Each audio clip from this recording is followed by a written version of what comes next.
ওকে, ঠিক আছে, আমরা তাহলে শুরু করি। আমার ধারণা আপনার কাছে কিছু ভালো ঘটনা আমরা পেতে যাচ্ছি। তো আমরা শুরু থেকেই জানতে চাই আসলে কিভাবে আপনার এই ধরনের হরর এক্সপেরিয়েন্সের সূত্রপাত হয় আপনার লাইফে। আমার বাসা থেকে খ্রিস্টান মিশন হচ্ছে আপনার 40 কদম বা 50 কদম দূরে, এবং ওইখানে চার্চ আছে এবং ওদের কবরস্থান আছে, এবং ওইখানটা খুবই ভয়ঙ্কর একটা জায়গা ছিল। রাতের বেলা কি দিনেও অনেকেই ওই এলাকায় ঢুকতে সাহস পেত না, এমনকি আমাদের সহপাঠীর মধ্যে একটা সবসময় একটা ভাব থাকতো যে কে সাহসী এটা বোঝানোর জন্য। তো অনেক সময় ওরা বাজি ধরতো যে ওইখানে কে যাইতে পারবো রাত্রে 12টার দিকে। তখন আমি হঠাৎ করে বলে উঠলাম যে আমি যাবো। তো ঠিক 12টার আগ মুহূর্তে আমরা ওইখানে গেলাম। যাওয়ার পরে ওদের সাথে আমার বাজি ধরা হলো। আমি আল্লাহর নাম নিয়ে দোয়া টোয়া করে ওখানে চলে গেলাম কবরস্থানে। ছোট একটা রাস্তা হেঁটে যাচ্ছি, যখনই ঢুকবো হঠাৎ আমার গা ঠান্ডা হয়ে গেল। যেমন একটা ভয়ঙ্কর একটা পরিবেশ, চতুর্দিকে যেন কি জানি আছে এরকম পরিবেশ। যত সামনে যাচ্ছি দেখতেছি ডান দিকে কবরের মাটি কুড়া, বা দিকে কবরের মাটি কুড়া। তারপর যখন আমি একদম মধ্যস্থলে পৌঁছালাম তখন দেখলাম যে একটা কবর থেকে একটা লাশের প্রায় বডির অর্ধেকটাই বেরিয়ে আসছে। মানে কবর কি খোঁড়া ছিল? হ্যাঁ, খোঁড়া ছিল, সম্ভবত শিয়াল, কুকুর বা অন্য কিছু করছে। এবং ওদের কবরে কিন্তু একদম নেম প্লেট থাকে। হ্যাঁ, নেম প্লেট থাকে। ওটা পরে দেখলাম আমারই এক বড় ভাই, মানে মহল্লার, যেহেতু কবরস্থানটা আমার মহল্লাতেই ছিল, ওনার সাথে খুব ভালো একটা সম্পর্ক ছিল আমার। ওনার লাশটা দেখার পরে খুবই খারাপ লাগে, আমার খুবই কষ্ট লাগে। মৃত্যুর কিছুদিন আগেও আমরা একসাথে ক্রিকেট খেলছি। মানে মৃত্যুটা কিভাবে হয়েছিল? না, কেউ বলে উনি সুইসাইড করছে, আবার কেউ বলে ওনাকে হত্যা করা হয়েছে। এটা পুলিশ রিপোর্টে আসে, কি কারণে উনি মারা গেছেন আসলে আইডেন্টিফাই করা যায় নাই। এতটুকু বুঝতে পারছি যে যেটা হচ্ছে মৃত্যুটা স্বাভাবিক মৃত্যু ছিল না। হ্যাঁ, স্বাভাবিক ছিল না। এবং ওনাকে যখন দাফন করা হয় তখন আমি নিজে উপস্থিত ছিলাম। আচ্ছা আচ্ছা। আর ঠিক তখনই আসলে আমার মনের মধ্যে আসে যে আমি তো বন্ধু বান্ধবের সাথে বাজি ধরে আসছি, আমি সাহসী, এটা প্রমাণ করতে হবে। ঠিক ওনার কবরের পাশেই আমি একটা খারাপ কাজ করি। তখন আমি ক্লাস 7-এ পড়তাম, এতটা বুঝতাম না আসলে এটা একটা পবিত্র জায়গা। আমি সরি সবার কাছে। তারপর ওইখান থেকে চলে আসি ধীরে ধীরে। যখন আমি কবরের গেটটা, একটা গেট ছিল লোহার গেট দেওয়া, গেটটা ক্রস করতে চাই, আচমকাই একটা দমকা হাওয়ার মতো চলে আসে যে আমি ওখান থেকে বেরোতে পারতেছি না কোনোভাবেই। তখন ওটা আমার বন্ধু বান্ধবরা কিন্তু বুঝতে পারতেছে না। ওরা আমাকে দূর থেকে ডাকতেছে যে তোর পিছে কেউ একজন তোকে টানতেছে, তাড়াতাড়ি আয়। ওরা কিন্তু দেখছে স্পষ্ট যে পিছন থেকে কিছু একটা আমাকে টেনে। মানে দূর থেকে ওরা দেখতে পাচ্ছে? ওরা দেখতে পাচ্ছে, কারণ ওইখানে কিন্তু অনেকগুলো লাইট ছিল, আলোর ব্যবস্থা থাকে। আকৃতিটা ছিল মানুষের মতো। আমি বুঝতেছি যে আমার সামনে থেকে কেউ পুশ করতেছে, পেছন থেকে না। আচ্ছা, আমি দেখতেছি যে সামনে থেকে আমাকে বাতাসের মতো একটা কিছু ধাক্কা দিয়ে রাখতেছে, ওরা দেখতেছে আমাকে পেছন থেকে টানতেছে। তো যাই হোক, আমি তখনও নামাজ পড়তাম, দোয়া শুরু করলাম। হঠাৎ করে দেখলাম যে না, ওই যে অদৃশ্য যে শক্তিটা ওটা আমার আশেপাশে আর নাই। তখন আমি চলে আসলাম, মেইন রোডে উঠলাম। তো বন্ধুদের সাথে যে বাজি ছিল, বাজির অ্যামাউন্টটা আমি নিলাম, নিয়ে আমি বাসায় চলে গেলাম। বাসায় যাওয়ার পর আম্মা হঠাৎ করে আমার রুমে আসলেন। তখন যেহেতু ছোট, এত রাত তুমি কোথায় ছিলাম, আম্মা আমাকে হালকা আঘাত করলেন। আমি ওগুলাকে হেসে উড়িয়ে দিয়ে শুতে গেলাম। তখন ঘুমের মধ্যে চলে গেছি। ঠিক কয়টা বাজে রাত বলতে পারবো না, হঠাৎ করেই দেখলাম যে কেউ একজন আমার দরজা নক করতেছে, কিন্তু ঢুকতে পারে না। আপনি কি তখনও ঘুমে নাকি? আমি তখনই ঘুমে, কিন্তু আমি বুঝতেছি যে কেউ একজন নক করতেছে, সে আমার রুমে ঢুকতে চায়। আমি খুলে দিচ্ছি না। এ রাতে আমার কিচ্ছু হয় নাই। তার আগে বলে রাখি, আমার আম্মা কিন্তু 5 ওয়াক্ত নামাজ পড়েন, কোরআন তিলাওয়াত করেন প্রতিনিয়ত। আব্বু আছেন। আর আম্মা ঘুমানোর আগে সবার বুকে ফু দিতেন। আমার ছোট ভাই, ছোট বোন, সবারকে বুকে ফুটু দিয়ে ওনার একটা অভ্যাস। তারপর এটা চলতে থাকে আমার সাথে বছরের পর বছর, দিনের পর দিন। কোথাও বেড়াইতে গেছি, তখন এর মাত্রাটা বেড়ে যেত।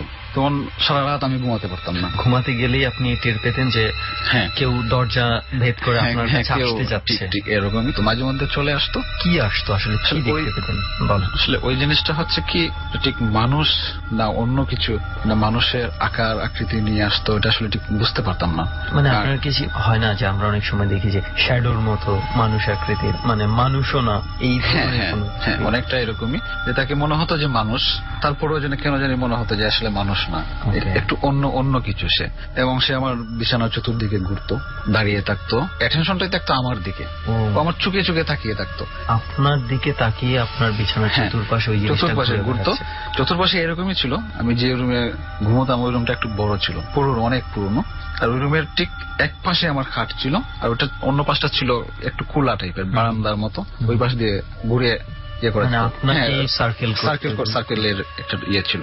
আমি আর তেমন একটা কেয়ার করতাম না, কারণ যেহেতু আমার কোনো ক্ষতি করতেছে না, শুধু ঘুরে দেখে আমি ওইটাকে দিনের পর দিন না, বছরের পর বছর চলছে এরকম। আপনি ইউজড টু হয়ে যান? হ্যাঁ, আমি ওটার সাথে অভ্যস্ত হয়ে যাই একদম দেখতে দেখতে।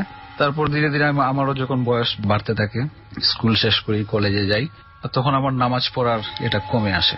ঠিক তখনই যখনই নামাজটা আমি ছেড়ে দিচ্ছি প্রায়, তখনই সে অনায়াসে ঘরে ঢুকে যেত। ফার্স্টে ছিল তো সে নক করতো, চেষ্টা করতো, সে আমাকে বোঝাতো যে আমি ঘরে ঢুকতে পারতেছি না, কিন্তু তখন সে দেখলাম আমি যেন ও হেঁটে হেঁটে চলে আসছে আমার কাছে, আমার বিছানায় উঠে যেত, আমার সাথে রীতিমতো দস্তাদস্তি আমাকে অ্যাটাক করতো, মারার চেষ্টা করতো, শরীরের বিভিন্ন জায়গায় আঘাত করতো, আমিও পাল্টা আঘাত করতাম। পরের দিন যখন ঘুম থেকে উঠতাম, আর আমার মানে এখনো নিয়মটা চালু আছে, আম্মু সবাইকে ডেকে তুলে ঘুম থেকে। তো একদিন আম্মা এরকম ডেকে তুলতেছে, তো দেখতেছে আমার বাম গালে আমার আঘাত ছিল, হাতে আঘাত ছিল, আর আমি তখন শর্ট প্যান্ট পরে ঘুমোতাম, পায়ে আঁচড়ের দাগ। তারপর আব্বুকে ডাক দিছে, আব্বু আসছে, আমি তখন শুয়ে, মানে আমি উঠি নাই এখনো ঘুম থেকে। আব্বু এসে আমাকে ডাকতেছে, উঠ তাড়াতাড়ি উঠ, কি হয়েছে? তখন উনিরাই দেখতেছে যে আমার হাতে দাগ, গালে বাম পাশ গালে দাগ, চুল ছেঁড়া, এগুলা দেখতেছে। আমরা জিজ্ঞেস করছে এগুলা কি, বলতে চুলটা ধরেন যদি 5 ইঞ্চি লম্বা ছিল তখন এক্সাম্পল, সেটা 3 ইঞ্চি থাকতো ধরেন বিছানায়, 2 ইঞ্চি মাথায় লাগানো গোছাটা পেরেছে, তাহলে এটা নিশ্চয়ই 10 ইঞ্চি এইভাবে স্বাভাবিকভাবে উঠে যাওয়া না। তো এগুলো আসলে আচ্ছা, আপনি বলেছেন আপনার শরীরের বিভিন্ন জায়গায় দাগ ছিল, আমাকে জাস্ট একটা জিনিস এনশিওর করতে পারেন, এমন কোন জায়গায় দাগ পেয়েছেন আপনি যেখানে আপনার হাত পৌঁছায় না?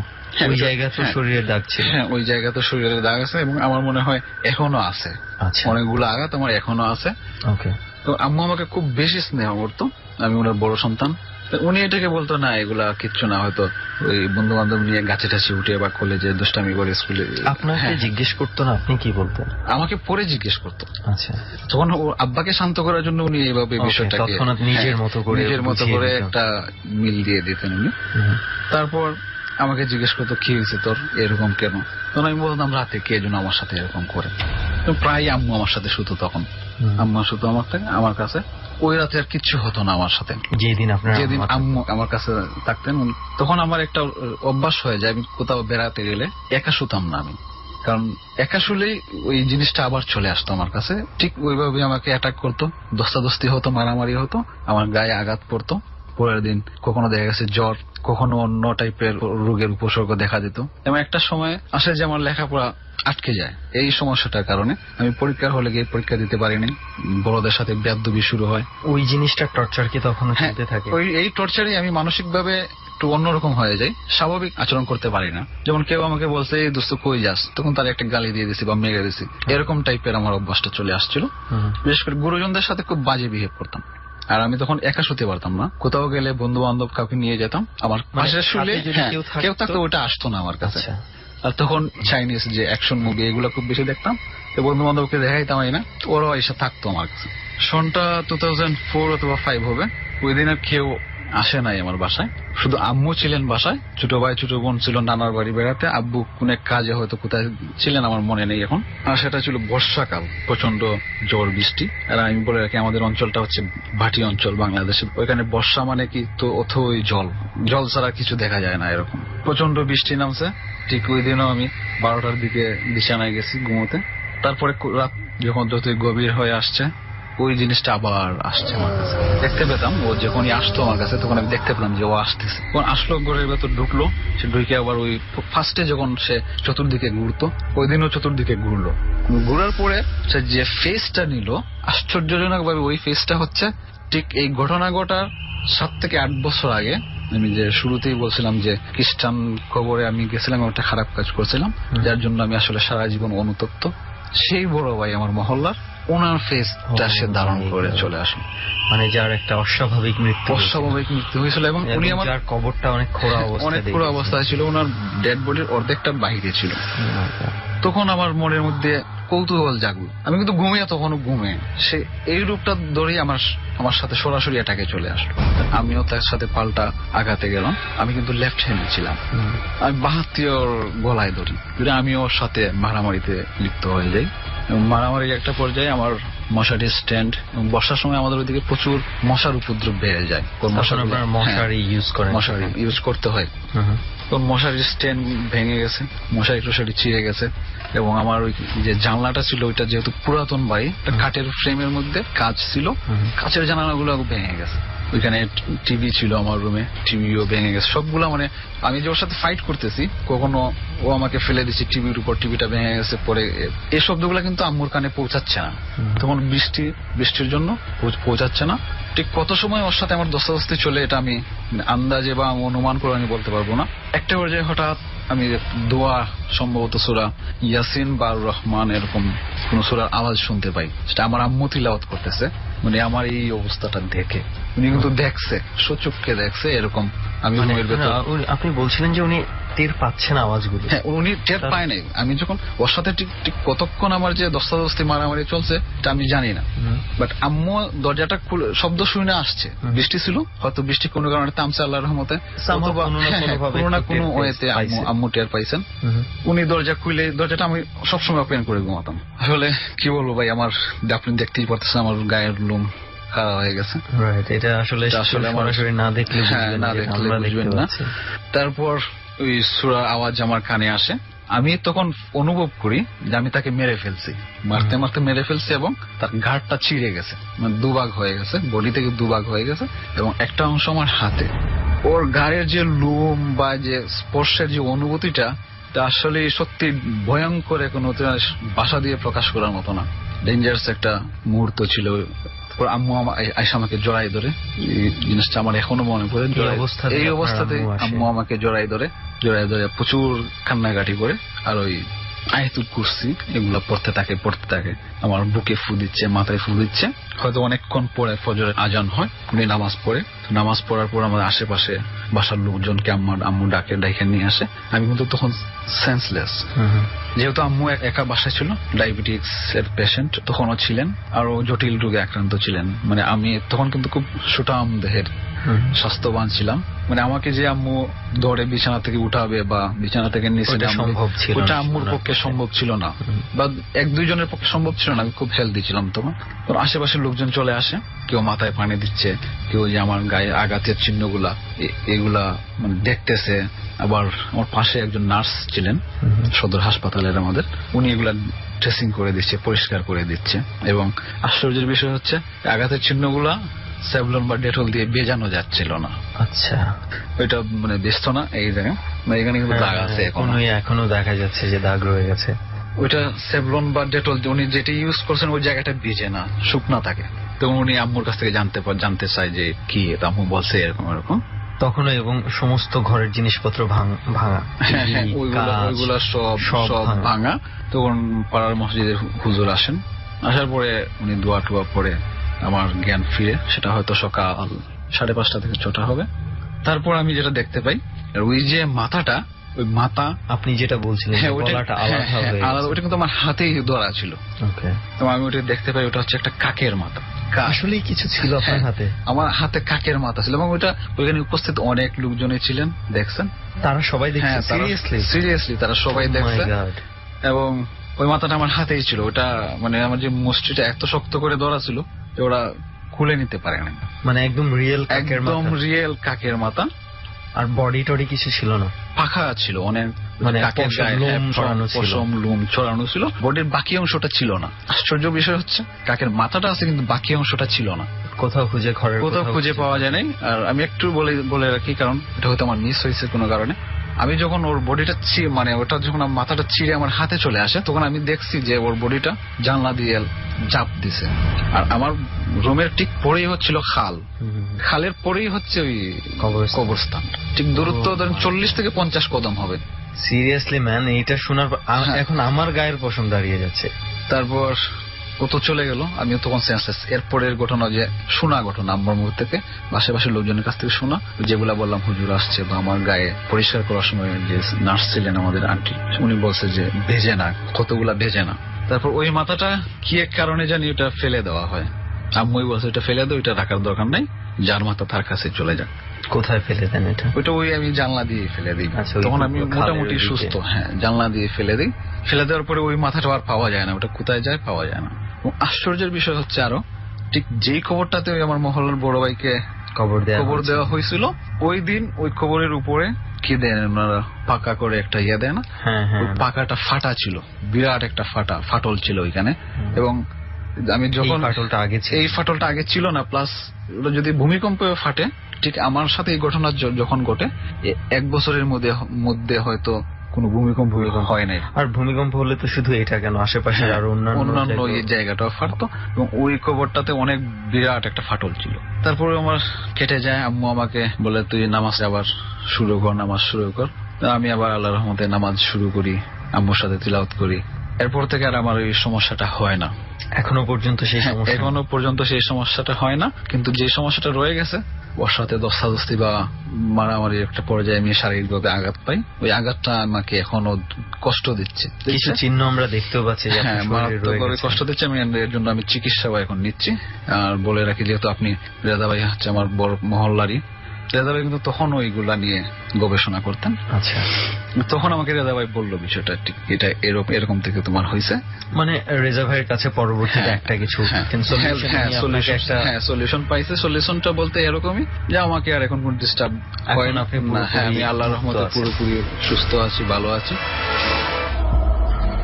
মানে আমি সিরিয়াসলি বলছি যে রাজু ভাই, আপনার লাস্টে যখন আপনি ওই বর্ণনাটা দিলেন না, যে আপনার হাতে কাকের মাথা এবং আরেকটা জিনিস বলে ফাঁকে দিয়ে, আমি কিন্তু লেফট হ্যান্ডে ছিলাম, এখন আমি রাইট হ্যান্ড।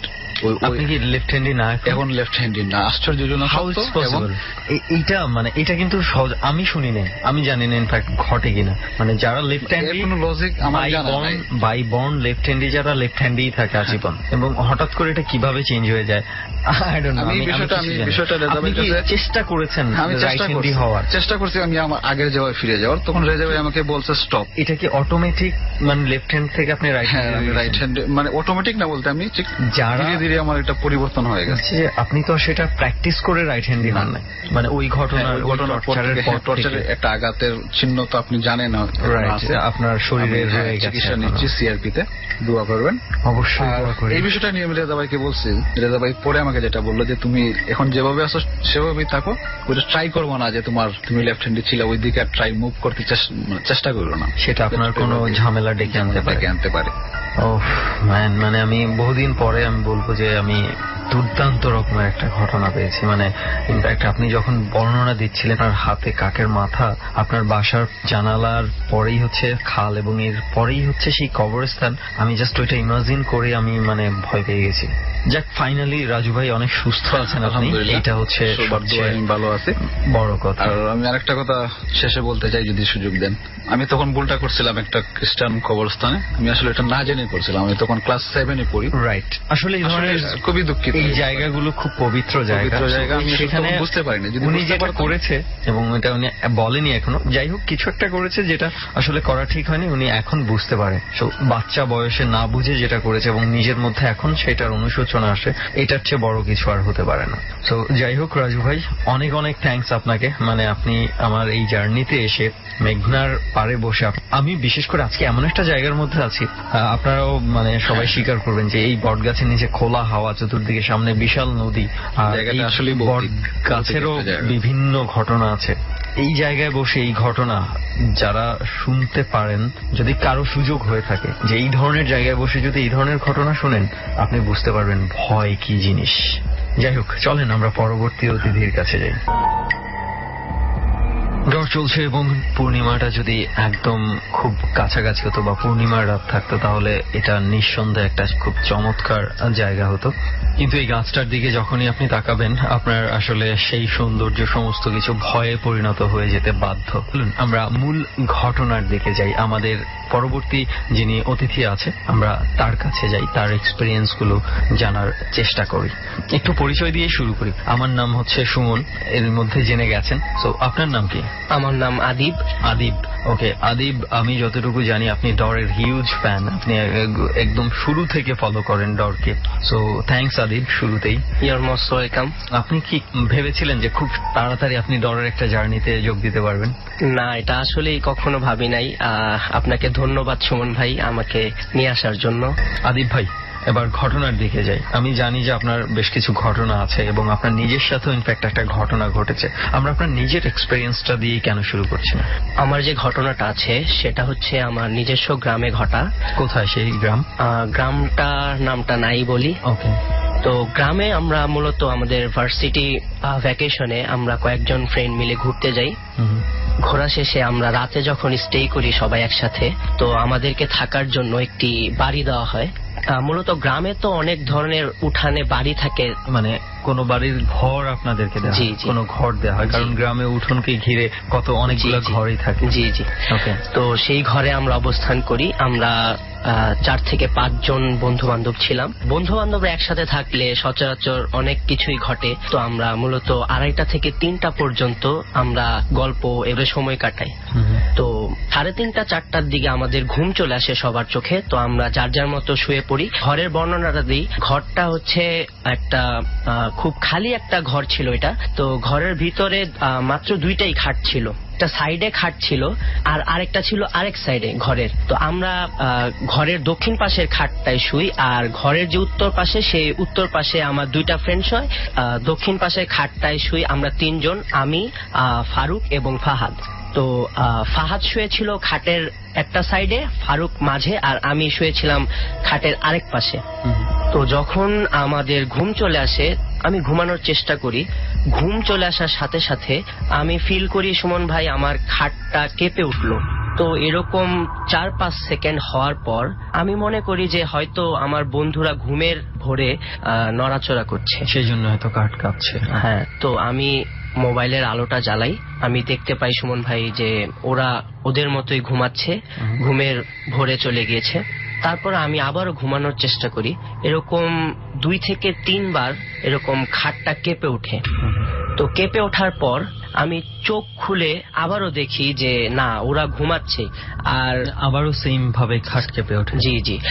তো এখানে আরেকটা জিনিস আছে সুমন ভাই, যদি আপনি ধরেন যে আমার ওই 2 পাশে যে আরেক সাইডে যে 2 ফ্রেন্ড আমার ছিল, মনে প্রশ্ন ছিল যে আপনার অন্য খাটে যারা ফ্রেন্ডরা ছিল ওরা এসব করতে পারে? জি, কিন্তু সুমন ভাই একজন মানুষ যদি একটা খাট থেকে আরেকটা খাটে চলে আসে, এটার ডিস্টেন্সটা 5-6 সেকেন্ড সময় লাগে। আর আমার চোখটা খুলতে সুমন ভাই কিন্তু 1 থেকে 2 সেকেন্ডের বেশি লাগে না। তো আমি চোখটা খুলেই দেখি যে আমার আশেপাশে কেউ নেই।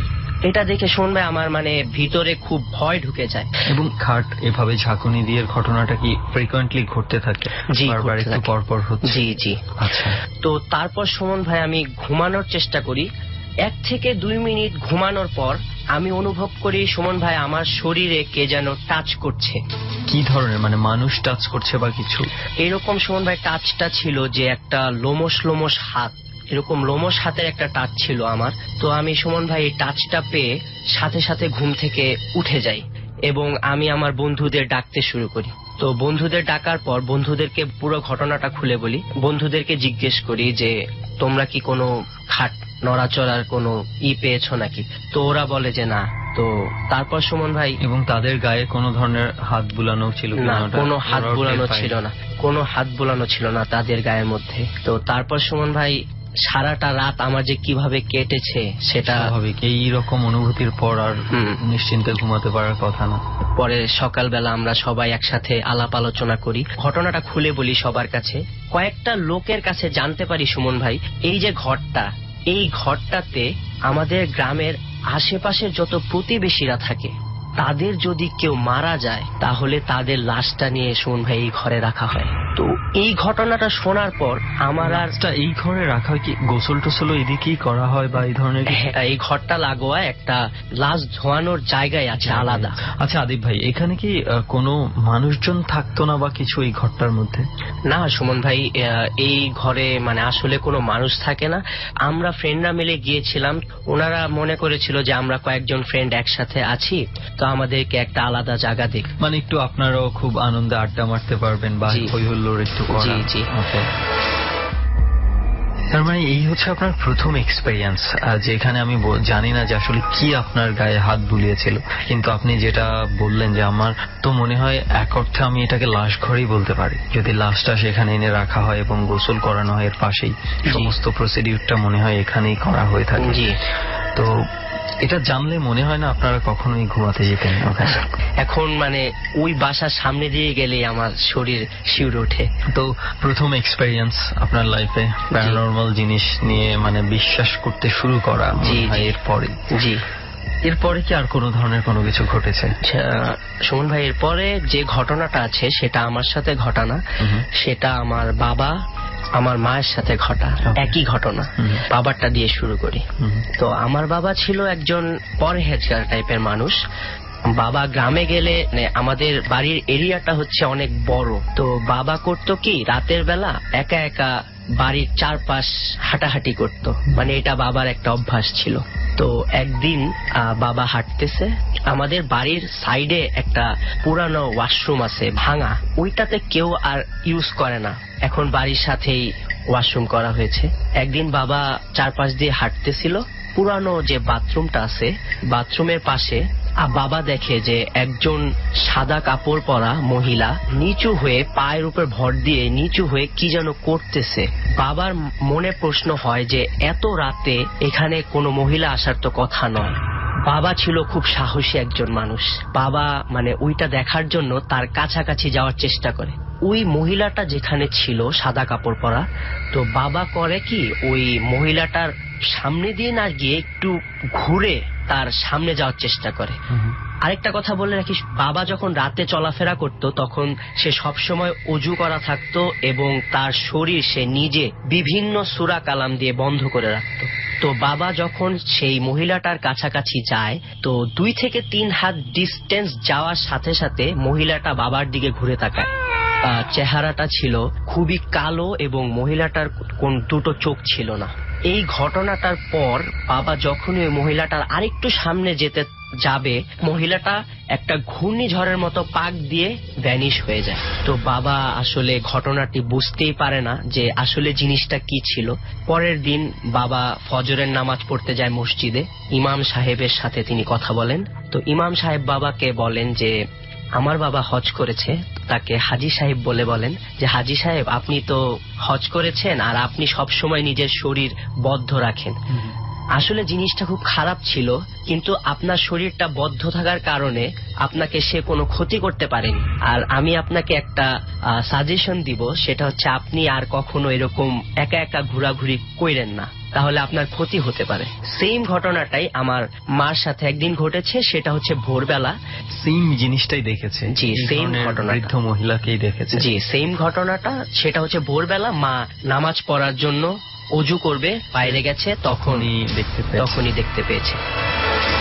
এই হচ্ছে আপনার টোটাল এক্সপেরিয়েন্স গুলো যেটা শেয়ার করতে চেয়েছেন আমাদের সাথে। অনেক থ্যাঙ্কস আদিব আপনাকে আমাদের সাথে এই ঘটনাগুলো শেয়ার করার জন্য। এবং যারা লিসনার আছে তাদেরকে বলতে চাই আমরা যে আমরা আদিবের এক্সপেরিয়েন্স গুলো তুলে ধরেছি আপনাদের সামনে। এবার কতটুকু আপনারা বিশ্বাস করবেন কি করবেন না এটা সম্পূর্ণই আপনাদের ব্যাপার। অনেক ধন্যবাদ আদিব আপনাকে। ধন্যবাদ সুমন ভাই। রাজু আর আবেদ দুজনের ঘটনাই শোনা হয়ে গেছে এবং রাতও কিন্তু অনেক গভীর হয়ে গেছে। মাথার উপরের চাঁদ আস্তে আস্তে মাঝ আকাশ থেকে আস্তে আস্তে কিন্তু হেলে পড়ার দিকে চলেছে এবং আমরাও প্রায় শেষ দিকে চলে এসেছি এবং এই জায়গা থেকে বিদায় নিতে হবে। বিদায় নেওয়ার আগে আসি এবার এই স্থান প্রসঙ্গে। যে জায়গাটিতে আমরা আছি বাৎসরিক এই জায়গাটিতে মেলা হয়, বৈশাখ মাসের দিকে বেশ বড় সড়ো মেলা হয় এবং আমরা যেখানে আছি এর আশেপাশে বিস্তীর্ণ চর এলাকাও রয়েছে এবং যত দূর চোখ যায় শুধু নদী আর নদী এবং এরপর বিস্তীর্ণ ধানের ক্ষেত, এরকম অবস্থা। তারপরও এবার আসি ঘটনা প্রসঙ্গে। এখানে যেই বট গাছটা এখন রয়েছে, এই বট গাছের আগে কিন্তু এর চেয়ে কয়েক গুণ বড় আকৃতির একটা বট গাছ ছিল এবং সেটা শত শত বছরের পুরনো এবং কত বছরের পুরনো এলাকার মানুষরাও বলতে পারে না এত বছরের পুরনো বট গাছ। কথিত আছে এই বট গাছ তলায় ভরা অমাবস্যা যেটাকে বলা হয়ে থাকে, তখন এই বট গাছ তলায় আসতে বারণ এবং সম্পূর্ণরূপে নিষেধ এখানে আসা। কারণ বলা হয়ে থাকে পূর্ণ অমাবস্যা যেদিন, সেদিন এই বটগাছ তলা, এই বটগাছকে ঘিরে অশুভ শক্তি নাকি খুব বেশি মাত্রায় অ্যাক্টিভ হয়ে যায় এবং এই জন্য ভয়ে কেউ ওই সময়টাতে তো আসেই না, অন্যান্য সময় তো না আসার চেষ্টা করে। কারণ হচ্ছে রাতের বেলা অনেকেই এই জায়গাটাতে ভয় পেয়েছে। বিশেষ করে আমরা যে বটগাছ তলায় বসেছি এখান থেকে আপনি যদি 5 মিনিট হেঁটে যান, তারপর তারপরে কিন্তু নদী পাবেন, বেশ দূরে কিন্তু অনেক বড়, কিন্তু আমরা যেখানে বসছি তার থেকে নদীটা একটু দূরে। তো ঘটনা হচ্ছে যে নদীর তীর খেয়াল করলে অনেকেই দেখবেন, এখানে যারা আছে তারা তো দেখেছেন যে অনেকগুলো নৌকা বাঁধা রয়েছে, যেটা জেলেদের নৌকা, এবং অনেক জেলেরা কিন্তু এখন নদীতে মাছ ধরছে। বিশেষ করে তারাই এখানে ভয় পেয়ে থাকে। তাদের কাছ থেকে অনেক ধরনের ঘটনা শোনা গিয়েছে যে রাতের বেলা তারা যখন সারা রাত মাছ ধরে 3টা-4টার দিকে ঘাটে নোঙর করে মাছ নিয়ে যাচ্ছিল, তাদের অনেকের ক্ষেত্রেই নাকি এই জায়গাটাতে প্রবলেম হয়েছে, অনেক বাধার সম্মুখীন হয়েছে, কয়েকজন খুব গুরুতরভাবে আহত হয়েছে। এবং আরো বড় বিষয় হচ্ছে যে রাতের বেলা যারা এমনিতেই ঘোরাঘুরি করে, জায়গাটা অনেক সুন্দর, ঘোরার জন্য অনেকে আসে রাতের বেলা এখানে একটু হাঁটাহাঁটি করার জন্য, তারাও এখানে নাকি বিভিন্ন জিনিস দেখেছে। বিশেষ করে এই গাছের মধ্যে অনেক কিছু ঝুলে থাকতে দেখেছে, বিশেষ করে মানুষ আকৃতির কোনো কিছু নাকি দূর থেকে অবয়বের মতো দেখা যায় ঝুলে থাকতে। এবং সবচেয়ে বড় বিষয় হচ্ছে এরকম কয়েকটা ঘটনা আমরা এখানে জেনেছি যে রাতের বেলা যারা সাহস করে এখানে এসছিল তারা বিভিন্নভাবে ক্ষতিগ্রস্ত হয়েছে এবং কয়েকজন বেশ পাগলের মতো হয়ে গেছে। কারণ এখানে কেউ যদি একা আসে গভীর রাতে এবং সে সুস্থভাবে যায়ও আপাত দৃষ্টিতে, কিন্তু তারপরে নাকি পাগলামি শুরু হয়ে যায়, তার পুরো আচরণ চেঞ্জ হয়ে যায়, অ্যাবনর্মাল আচরণ শুরু করে দেয়। এই ভয়ের কারণে সবাই এই গাছটিকে সমীহ করে, ভয় পায়, এবং তাদের বিশ্বাস যে এটা নিয়ে বেশি ঘাটাঘাটি করলে তাদেরও ঝামেলা হতে পারে। সো এইটা যেহেতু লোকালয় থেকে একটু দূরে রয়েছে এবং মানুষজন চাইলেই এটা অ্যাভয়েড করতে পারে, সো কেউ সহজে সন্ধ্যা নামার সাথে সাথে এই জায়গাটা আস্তে আস্তে পুরো নীরব হয়ে যায়। এবং ঠিক আমরা যে মাঝরাতে আছি, শুনশান নীরবতা রয়েছে এই জায়গাটাকে ঘিরে। তবে এতটুকু বলবো, এই বটগাছ তলায় যদি এই ধরনের ভৌতিকতার কোনো ঘটনা না ঘটে থাকতো, খুবই চমৎকার একটা দৃশ্য হতে পারত। এবং আপনার কখনো মন চাইবে যে এরকম এনভায়রনমেন্ট ছেড়ে উঠে না যেতে, কারণ এত সুন্দর দৃশ্য রয়েছে বর্তমানে আমাদের চোখের সামনে। কিন্তু কিছু করার নেই, আমাদেরকে এই জায়গাটা ত্যাগ করতে হবে, কারণ এখানে কোনো না কোনো কিছুর অস্তিত্ব রয়েছে যেগুলো মানুষের উপস্থিতিকে বিশেষ বিশেষ সময়ে একসেপ্ট করতে চায় না, এবং তারা যদি খুব বেশি ডিস্টার্ব ফিল করে, যারা তাদেরকে ডিস্টার্ব করে তাদের অনেক সমস্যা হয়ে থাকে। সো এই জায়গার মধ্যে থেকে আমরাও কারো উপদ্রবের কারণ হতে চাই না, কারণ যেই অশুভ শক্তিগুলি মানুষের কথা মতো এখানে আছে, এগুলো খুব বেশি মাত্রায় অ্যাক্টিভ, এবং খুব বেশি যদি বিরক্ত হয় তাহলে হয়তো বা আমাদেরও ঝামেলা হতে পারে। আমি জানি না আসলে কতটুকু এটা সত্য বা মিথ্যা, তবে এতটুকু আমরা বলতে পারি এই জায়গাটা যেমনই চমৎকার তেমনই গা ছমছমে একটা ভাব রয়েছে। সো আমরা এখন এই হন্টেড প্লেস থেকে আপাতত আপনাদেরকে নিয়ে যাব স্টুডিওতে। রেজা ভাই রয়েছে এবং আরজি কিবরিয়া রয়েছে। যে প্রিয় শ্রোতা, আপনাদের সবাইকে আরো একবার আমন্ত্রণ জানাচ্ছি ডরের স্পেশাল ট্যারোট কার্ড রাউন্ডে। আমাদের এই পার্টটাতে আমরা আজকে বিশেষ কয়েকজন গেস্ট পেয়েছি। বিশেষ করে গত সপ্তাহে যেই গল্পটি আমরা প্রচার করতে গিয়ে সময়ের অভাবে আমরা শেষ করে দিয়েছিলাম, সেই গেস্টই রয়েছে, তার গল্প আমরা শুনবো, এবং একই সাথে রেজা ভাইয়ের কাছ থেকে আপনারা আপনাদের বিভিন্ন রকমের কথাবার্তার উত্তর পাবেন, প্যারানরমাল এবং সায়েন্টিফিক। তার রেজা ভাই একটু হ্যালো বলেন। হ্যালো, আসসালামু আলাইকুম। তো রাত্রে আসছি ভাই, অনেক সময় এমন হয় যে রাত্রেবেলা সব শেষ করে বাসা যাওয়ার সময় আমি ফিল করি আমার বাইকের পিছনে কেউ বসে আছে, যে আসলে মানে বাইকটা ভাড়া হয়ে গেছে, বাসা পর্যন্ত মানে আমার সিঁড়ি ঘর পর্যন্ত সে আমার সাথে যায়। সেটা আমি বুঝি অ্যাটলিস্ট। এইটা কিন্তু একটা মারাত্মক জিনিস, এই কথাগুলো আমি কারোর সাথে শেয়ার করি না নরমালি। এই অশরীরী আত্মা ফিল করাটা, মানে ধরেন আপনি একটা ঘরের মধ্যে আছেন, কিছুই দেখতে পাচ্ছেন না, কিন্তু আপনার মনে হচ্ছে আপনার পাশে কেউ একজন দাঁড়ায় আছে, কিংবা দুটো চোখ আপনাকে ফলো করছে। এইটা কিন্তু ভয়াবহ রকমের একটা ভয়াবহ জিনিস। কারণ আসলে অলমোস্ট 2টাই বেজে যায় এখান থেকে যেতে যেতে। তখন আসলে এত রাত্রেবেলা আমি কিন্তু অলরেডি বলছি যে 12টা থেকে 3টা পর্যন্ত জিনরা, ভূতরা বা প্রেতাত্মারা সবচেয়ে শক্তিশালী হয়। এবং যেই চোখ নিয়ে আমরা কথা বলছি, গত পর্বে আমাদের যে গেস্ট যিনি ছিলেন এবং আছেন আমাদের সঙ্গে আজকে, সেই চোখের জায়গায় গিয়ে আমাদেরকে সময়ের অভাবে শেষ করতে হয়েছিল। আমরা সেখান থেকেই শুরু করব। তার আগে আপনাদেরকে বলছি, এই পার্টটি খুব বিশেষ পার্ট ডরের জন্য। আমরাই প্রথম বাংলাদেশে এরকম একটি হন্টেড শো করেছি, যেটা হুইচ ইজ সায়েন্টিফিক, একই সাথে প্যারানরমাল, একই সাথে স্টোরি বেস। যেখানে ছিলাম আমরা গত সপ্তাহে, আপনার নামটা একটু বলবেন একবার? জি, আমি ওয়াহিদ রহমান। ওয়াহিদ রহমান আমাদের গল্পটা যেটা বলছিল অতটুকু আমি একটু সামারি করে দিই। উনি আসলে ব্ল্যাক ম্যাজিক করার জন্য কোনো একটা জায়গায় গিয়ে কিছু জিনিস সংগ্রহ করেছেন। তার মধ্যে উনি আসলে, আপনি তো ব্ল্যাক ম্যাজিক না, আপনার ফ্রেন্ডের জন্য, কিন্তু কেউ একজন করবে আপনাদের কাছ থেকে কিছু এলিমেন্ট চেয়েছে। তার মধ্যে একটা ছিল হচ্ছে কাফনের কাপড়, সেটাও আপনারা সংগ্রহ করেছেন। তো সংগ্রহ করার পরে ব্ল্যাক ম্যাজিকটা অ্যাক্টিভ হয়ে গেছে, তখন আপনারা কিছু জিনিস দেখতে পাচ্ছিলেন, এবং একটা পর্যায়ে বোধহয় আপনি লাল দুটো চোখ বা কিছু একটা বলছিলেন।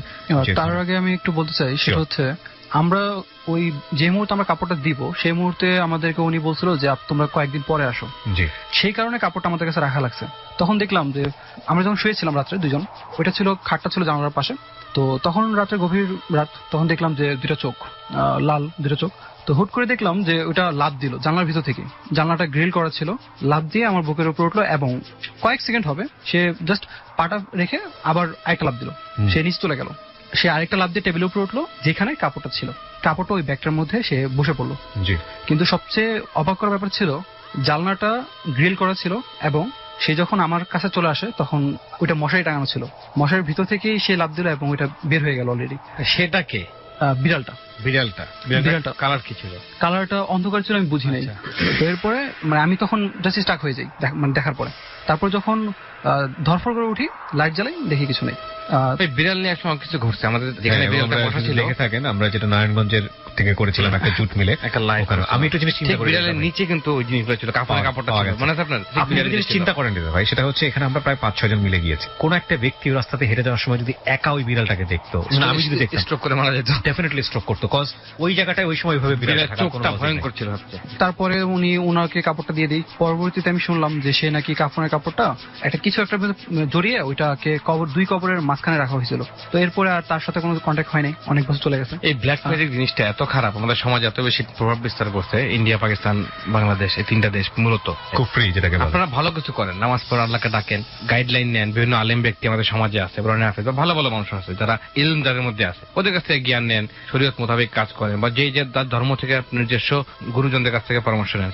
কারণ আমার মাঝে মাঝে মন চায় যে আমি বলবো যে ব্ল্যাক ম্যাজিক কিভাবে করতে হয়, করলে কি পাওয়া যায়, এগুলো আমি সবই জানি কিন্তু কখনো ট্রাই করি না। এই জন্য অনেক বড় বড় ক্ষতিগ্রস্ত হয়েছি আমি এইসব কারণে। তো আমি বলবো যে ব্ল্যাক ম্যাজিক যারা করেন তারা তো নিজেরাই ধ্বংস, সাথে যারা জড়িত থাকবেন তারাও ধ্বংস হবেন। শুনি তারপর। সে আর ওইভাবে ওই মেয়েটার সাথে কখনো কন্ট্যাক্ট হয়নি তার। এরপরে এতটুকুই আমার জানা ছিল। তো এরপরে তার সাথে আমি সরে আসি। তোমাকে প্রশ্ন করি, তুমি কি মিরপুর থেকে আসছো? জি। তোমার কি কোনো আর্জে হওয়ার শখ ছিল? অনেক চেষ্টা করছো এটার জন্য? হ্যাঁ, চেষ্টা করছি অলরেডি। তুমি যে তাকে সাহায্য করলা ব্ল্যাক ম্যাজিক করতে, তোমার কোনো ক্ষতি হওয়ার তো কথা, তোমার ক্ষতি কি হয়েছে? স্টাডি ক্ষেত্রে আমি মানে আমার 2 বছর লস হয়। 2 বছর? 2 বছর, বিশাল একটা গ্যাপ। 2 বছর লস হয়। আমি চলে যাই কুমিল্লা, এখান থেকে আমি নারায়ণগঞ্জ থাকতেই পারি না। ওই ঘটনার পর থেকে আমি কুমিল্লা চলে যাই। কেন আপনি আসলেন মানে আমাদের এখানে এগুলো বলার জন্য, বা মোটিভটা কি আপনার? মোটিভটা হচ্ছে যে আমার এই ঘটনা শোনার পর হয়তো বা কালো জাদু বা এই ধরনের কোনো কিছুতে উৎসাহী না হয় এবং এটা করলে এমনও হচ্ছে রাত্রেবেলা ঘুম হচ্ছে না, অনেক রাত পর্যন্ত জেগে থাকবে। হ্যাঁ, এটা হয়। এগুলো আসলে খুব লং প্রসেস। মানে ব্ল্যাক ম্যাজিকের এফেক্ট ছাড়া অনেক সময় অনেকে সারা জীবন থেকে যায়। অনেকে মরার সময় আমি দেখতে পাই, আমাদের সুনামগঞ্জে একটা লোক, ওর মুখ হয়ে গেছিল শুকরের মতো এবং মানুষ তাকে দেখে ভয় পাইছে। লাশটা রাখা হয়েছে ওনার যে বিল্ডিং, আমাদের সুনামগঞ্জের একটা লোক, নাম বলবো না কারণ খুব জমিদার বাড়ির লোক আর কি, খুব প্রভাবশালী এবং মানুষকে দান খরচ করতো, সব করতো, কিন্তু তার সমস্যা হচ্ছে সে কুফরি কালাম করতো। তার যখন কাফনের কাপড়টা সরানো হয় মুখ থেকে, আমি দেখে ভয় পেয়ে গেছি এবং সব ওই জায়গার মানুষরা ওইটা দৌড় দিছে রীতিমতো, মানে মনে হয়েছে যে তারা কিছু একটা দেখে ফেলছে। পরে সাথে সাথে হুজুর মুখটা ঢেকে দিল।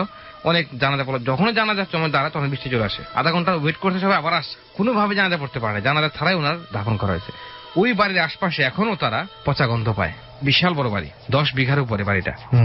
পুকুরের মধ্যে মনে করেন যে মাছ 2 দিন পর মাছ মরে ভেসে ওঠে এবং যেখানে কবর দেওয়া হয়েছে ওনার, সেই কবর থেকে প্রচন্ড বাজে গন্ধ আসে। অনেক চেষ্টা করতে হবে হুজুর করে দিতে, কোনো লাভ হয় নাই।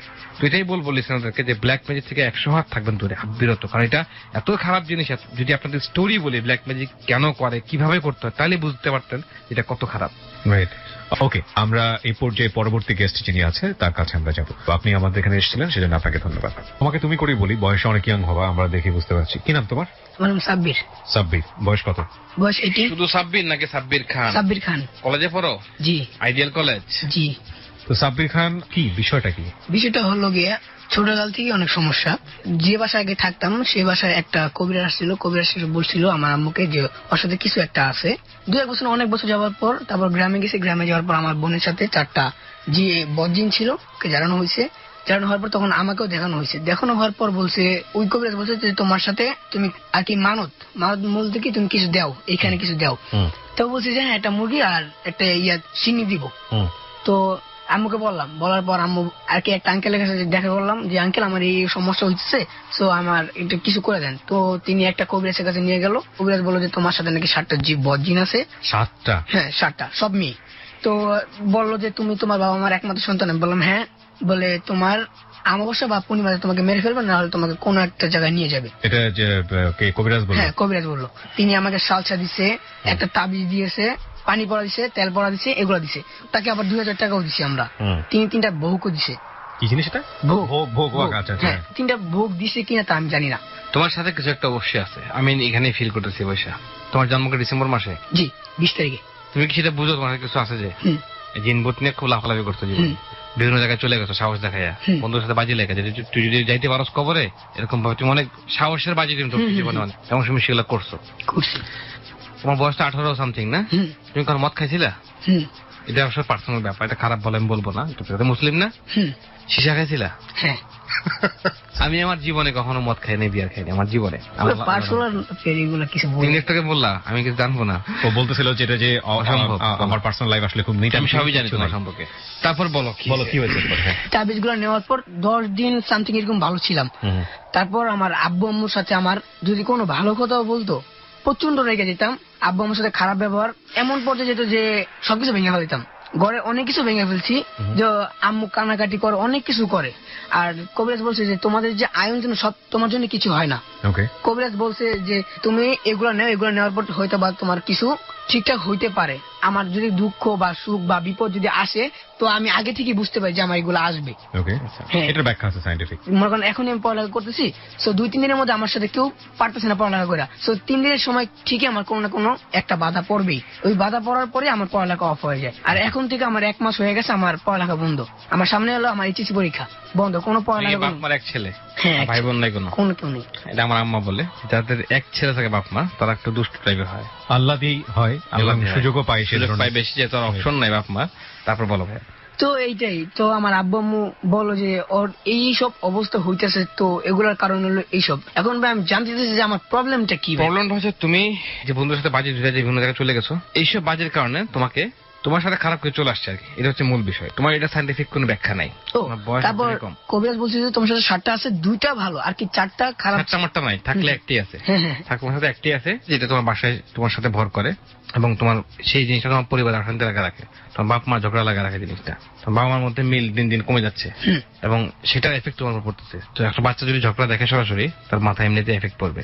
বাট আমরা মনে হয় কি ওকে একটু অন্যভাবে একটু ট্রিট করতে পারি কিনা রেজা ভাই? তুমি একদিন ওর গার্জেন নিয়ে আসো। আর প্রথম কথা হচ্ছে ও কিন্তু এই পর্যন্ত বেশ কয়েকবার আমাদের রেডিওতে এসেছে। হ্যাঁ, আমি তোমাকে একটা কথা বলি, সেটা হচ্ছে কি, মানে তুমি নিজেই সব বিলিফ থেকে বের হয়ে আসো, কি আছে কি নাই। তুমি যেভাবে এই 7টা নাম্বার মনে রেখেছো, 4টা ভালো 3টা অমুক, তুমি একটা ছেলে, ইয়াং ছেলে, তুমি আমোদ ফুর্তিতে চলবা, লেখাপড়া করবা। এগুলো বিলিভ করি তখন থেকে যখন আমার সামনে আমার বোনকে ছাড়াইছিল তখন থেকে। তোমার বোনকে কিভাবে ছাড়াইছে? কি দেখছো তুমি? 4টা জিন তোমার সামনে হেঁটে গেছে? না, ওকে বসাইছে, ওকে বসানোর পর যা করার ওইখানেই করছে। তারপর দেখছি যে অনেক কিছু হওয়ার পর তারপর লাস্টে। কত বছর বয়সে দেখেছো? এই 1 ইয়ার আগে। 1 বছর আগে? 1 বছর আগে দেখছি। কি দেখছো তখন? কি হয়েছিল বিষয়টা? পুরো বিষয়টা বলো। পুরো বিষয়টা বলো। কি ঘটছে বোনের সাথে? কি ঘটছে? কবিরাজ কি করছে সেটা? কবিরাজকে আনার পর তিনি কি জানি দেখলো, এই যে আঙ্গুল দিয়ে কি জানি দেখছে। দেখার পর বলছে যে একটা আঙ্গুল বড় হয়ে গেছে, একটা ছোট হয়ে গেছে। ছোট হওয়ার পর তারপর বললো তোমার বোনকে পরা তেল এগুলো দিল। দেওয়ার পর ওকে এক জায়গায় বসালো। বসানোর পর ওকে গোল চাদর দিয়ে চারপাশ থেকে ঘেরাও করেছে। ঘেরাও দেওয়ার পর তারপর ওকে নিচে বসেছে। নিচে বসানোর পর গান গিয়ে তারপর জিনদের আনছে। গান গায়ে জিন আনছে? হ্যাঁ, গান গিয়ে জিন আনছে। আমরা হিন্দি ছবিতে দেখি না গানের সাথে নাচো নাই? শোনো, আমি তোমাকে এই কথাগুলো কেন বলতেছি জানো? তোমাকে এই কথাগুলো বলছি, তুমি অনেক বেশি ছোট, যে কারণে তোমাকে আমরা এই মোটিভেশনের জায়গাতে একটু চেষ্টা করতেছি। অনেকেই হয়তো ওর মতো আছে, এগুলো মোটেও বিলিভ করবা না। প্রথম কথা হচ্ছে এটা। হ্যাঁ, আমি প্রসিডিউরটা বিলিভ করার কথা বলতেছি না। জিন আমাদের ধর্মে বিলিভ করতে হবে, যদি বিলিভ না করো তাহলে ইমানই থাকবে না। তুমি ছোট, তুমি এগুলো বিলিভ করবে না। তুমি বিলিভ করেছো বলেই তোমার, দেখো মানুষ যা বিলিভ করে সেটা কিন্তু মানুষের উপর ভর করে। আমি যদি কারে বলি ভাই ওই রুমে যান, ভূত আছে, মানুষ ওই রুমটা গেলে ভয় পাবে সে, এবং বিলিভ করে বলেই তার চোখের সামনে এসে একজন দাঁড়ায়। সামনে এখন প্রচুর সময় পড়ে আছে, লেখাপড়া ঠিক মতো করো, পরিবারের একটা মাত্র সন্তান তুমি, তোমার কিন্তু অনেক অনেক দায়িত্ব। ঠিক